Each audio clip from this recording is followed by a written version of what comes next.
This is the Wikipedia page on team building retrieved on January 25th, 2017, and I promise you that I did not edit this page intentionally just to make it look inaccurate. We're not going to check the accuracy and veracity of this entire page. We'll only fact-check this small section on team building's effect on performance, 3 short paragraphs with 4 references. I have no idea who wrote this section, but let's check how true it is, sentence by sentence. First sentence, team building has been scientifically shown to positively affect team effectiveness, and they reference to Schaffler et al. 2011, which is this article, which I have carefully read. The quintessential argument of this review article is that there is no one-size-fits-all team building, and that team building is effective only when it is properly designed and conducted according to sound organizational science. Hence the title, there is a science for that. It does not mean that science has shown that team building always works. It is simply saying there's a science to it. In fact, this article talks about how team building is often misused and therefore can be unproductive and even counterproductive. So I do not find this first sentence to be an accurate reflection of the source that they're citing. I would rewrite it into something like this. Team building interventions can positively affect team effectiveness only when they are properly designed and executed according to sound organizational science, and then I'd reference the Schaffler et al. 2011 article. This paragraph goes on to say goal setting and role clarification were shown to have impact on cognitive, affective, process,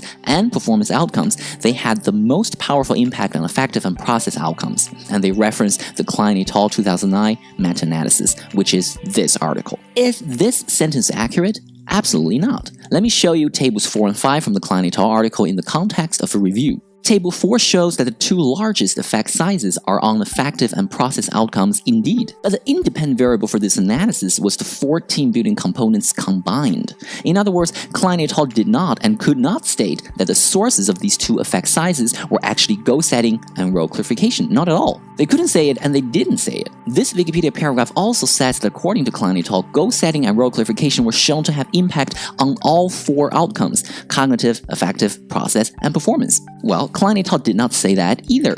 They show in their table 5 that goal setting and role clarification, but also interpersonal relations and problem solving, they all had impact on the dependent variable when the dependent variable was the 4 types of outcomes combined. And that's very different. Klein et al. Did not discern the effects of the 4 team building components on the 4 types of outcomes individually. Their analyses simply didn't speak to that issue, and they did not make any such claim. So really, if we were to take the time to read and understand this Klein et al. Article, we would realize that the second sentence of this Wikipedia paragraph is a misrepresentation of the findings of the Klein et al. Paper. Next paragraph. Goal setting and role clarification have the greatest impact because they enhance motivation, reduce conflict.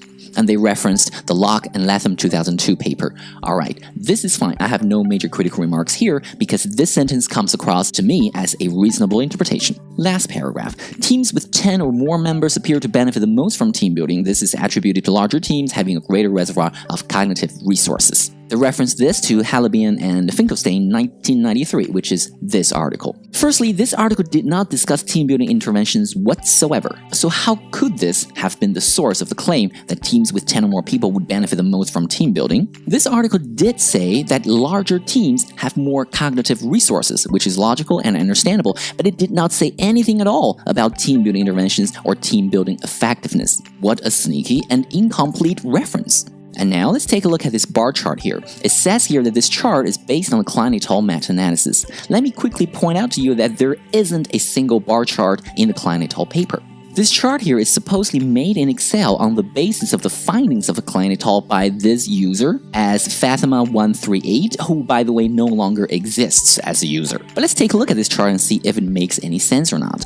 This bar chart is visualizing and contrasting in 3 colored bars, the lower bound and upper bound of the 90% credibility intervals with effect sizes, which makes very little sense. It's like using a bar chart to contrast the Pearson correlation coefficient against the p-value. What's the meaning of that? If someone feels that this chart is actually meaningful and useful, well, please tell me exactly what you see in this chart and explain to me what they actually mean and how they help you. As far as I can tell, this chart is included here just for show. Finally, let's take a look at this section overall. The heading of this section is Team Building's Effect on Performance. And yet, the first sentence of this section replaced performance with effectiveness, claiming that team building can improve team effectiveness, choosing not to talk about team building's effect on actual work or task performance. Why did whoever wrote this section not focus on performance, as the heading of this section indicates that they should? In fact, the Klein et al. Paper showed that team building, when all four components were combined as the predictor variable,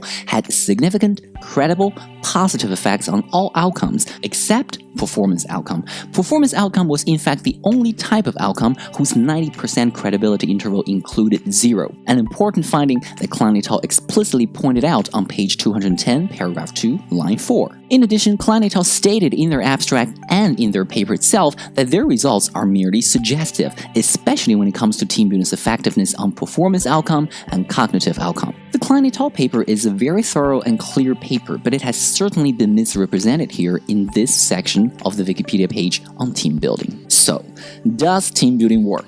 Is it effective? Well, don't trust what you read from this Wikipedia entry. As I pointed out in this video, the section on this Wikipedia page regarding team building effectiveness is a misrepresentation of the sources that they referenced. If you are really interested in understanding when team building may be effective, read the actual papers by Schaffler et al. 2011 or the meta-analyses done by Klein et al. 2009 and Salas et al. 1999. Alright, thanks for bearing with me, and I hope you find this video informative, and as usual, thank you very much for watching, and I will see you in my next video.